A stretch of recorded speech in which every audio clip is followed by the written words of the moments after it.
Welcome to Integrazo. In this video, I'll show you how to connect this plugin with your product. You can find the plugin download link in the description below. Let's get started. After activating the plugin, go to the plugin setup page from your WordPress dashboard. Now click on Select Plugin. A pop-up will open. Choose your plugin from the list. Next, click on Select Product. A pop-up will open.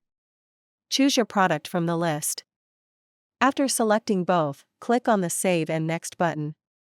Next, in Step 2, add your account authentication details. First, enter your account name for identification. Next, click the Authenticate and Next button. Now it will redirect you to your account for authorization. Here, review the permissions and click Approve. After approving, it will redirect back to WordPress. Now we're in the Map field section. First, select a WooCommerce event. Here you can trigger from the following list, so check and choose from the list. For this, I choose the customer created event.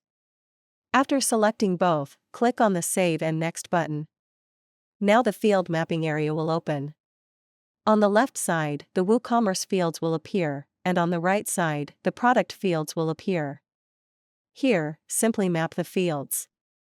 After completing the field mapping, click on the Save Mapping button. Now the integration is completed successfully. Next, go to the Setup page. Here, all your integrations will be listed.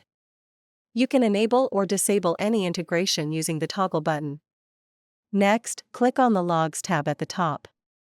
Here, all the entries are listed, including successful and failed records. If needed, you can also resync the entries from here. That's all for now. Thank you for watching. If you have any questions, feel free to comment below. Don't forget to check the plugin link in the description.